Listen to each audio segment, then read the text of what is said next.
Hello, boys and girls, and we are back with Mrs. Piggle Wiggle. If you remember right, yesterday we were trying to help Dick with sharing, and so he had to put his name on all of his things. He even labeled his mom and dad. So I wonder how this is going to help him today. And so they worked, putting names on everything until 8:30, marking Dick's bicycle, his baseball, his bat, his pitcher's glove, his catcher's glove, his toolbox, his roller skates, his lunchbox, his rubber boots, his raincoat, his Indian suit, his soldier suit, his gun, his wagon, and they even painted Dick's dog Don't Touch on Rover's collar. When they had finished, it was time for Dick to go to bed. He kissed his mother and said good night to his father and went happily up the stairs, his ring of keys jingling from his belt. Mr. Thompson sat down into a chair in the living room and lit his pipe. I trust that Mrs. Pigglewiggle knows what she is doing, he said, because if this cure should not work, our son Dick is going to be the most loathsome boy in the whole world. Mrs. Thompson said, Oh, no, dear, not in the whole world. The next morning they heard Dick clinging and snapping his padlocks long before they were up. He was a little late coming down the stairs because it took time to padlock all of his drawers, his closet door, the door of his room, but he was very happy, and his mother noticed that he had pinned one of his name labels on the outside of his sweater. While he was eating his breakfast marked Dick's breakfast, don't touch, his mother marked his sandwiches, Dick's sandwiches, don't touch, and his apple, Dick's apple, don't touch, and his cookies, Dick's cookies, don't touch. His lunchbox had already been marked Dick's lunchbox, don't touch. And after breakfast, Dick put the lunchbox in the basket on the bicycle and noticed proudly the large sign hanging from the crossbar, Dick's bicycle, don't touch. At school, the children paid little attention to the sign on his bicycle, but when he opened his lunchbox and took out the sandwiches marked Dick's sandwiches don't touch, and the apple marked Dick's apple don't touch, and the cookies marked Dick's cookies don't touch, everyone laughed and wanted to see them. And in the resulting crowding and pushing, one of the sandwiches was dropped and stepped on, and some of the big boys grabbed the apple and tossed it in the air just above Dick's head, shouting, Throw me Dick's apple. Oh, I dropped Dick's apple. I wonder if Dick's apple will bounce. And then they finally gave Dick his apple. It was bruised and very dirty. That wasn't very nice, was it?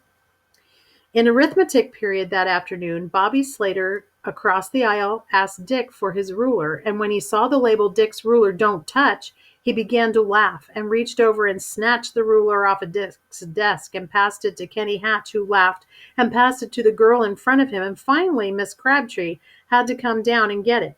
And when she saw the sign, she laughed too, but she gave the ruler back to Dick. After school, the boys decided to play baseball in the vacant lot by Dick's house. But when Dick brought out his bat and ball and mitts, and the boys saw Dick's bat don't touch, Dick's ball don't touch, they said, We can't touch anything, so let's just go home. And they did. Dick went up to his room to play, but he found that somewhere during the day he had lost the key to his closet, and he had locked the key to his toy chest in the chest, so he went down and sat on the front porch and listened to the shouts of the children playing in Hubert Prentice's yard.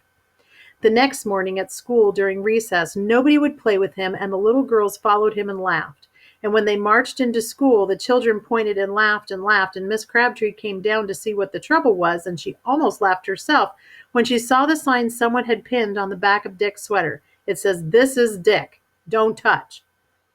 At lunchtime, the children crowded around to watch him take out his sandwiches, and one little girl said, He's so selfish and greedy. He has his sandwiches marked so he can't share them.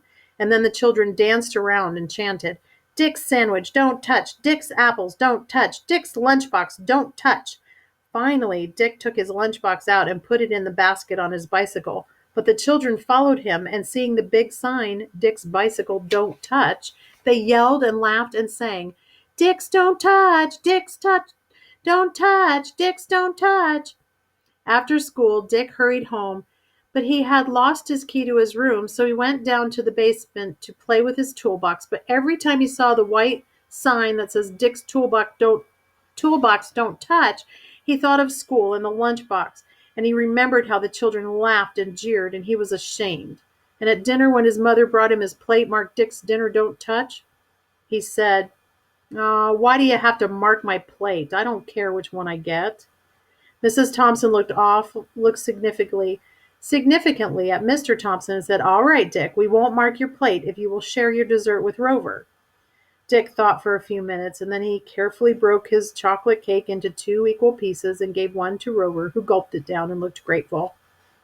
After dinner, Dick told his father he had lost the keys to his room and the closet, and so his father took off the padlocks on those doors and on the toy box, and Dick said, "Don't put them back, Dad. I don't care who goes into my room or gets into my stuff." Well, boys and girls, it seems to me that all of Dick's friends were kind of making fun of him, which you know is never, ever a good idea to make fun of somebody else.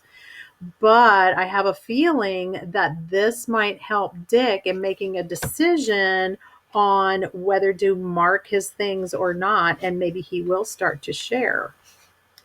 At noon, the children gathered around Dick, but neither of his sandwich nor his apple nor his lunchbox were marked, so they rushed out to see his bicycle, but there was no sign on it. So they sat down and ate their lunches. And right after school that night, Dick hurried home and scraped the marking off his ball and bats and mitts, and he walked up to where the children were playing ball and tossed the ball, bats, and mitts down beside the catcher. He said, "Do you want to use these?" "I don't care," he said, and went back to his house. In a little while, Mary O'Toole rang the doorbell and asked Mrs. Thompson if Dick could come out and play, and Mrs. Thompson said, "He'd love to, Mary, but he must first return something to Mrs. Piggle Wiggle." Mary said, "Tell him to come over to the lot when he gets back, and here are some keys he lost." Mrs. Thompson said, "Thank you for the keys, dear, but thank goodness they belong to Mrs. Piggle Wiggle and no longer to Dick." She took the keys of the big padlocks and the tiny padlock up to Dick, who was in his room, busily packing up Mrs. Piggle Wiggle's selfishness kit. So do you see that he did learn his lesson, and we should always treat other people kindly and really don't make fun of people either. Have a good day.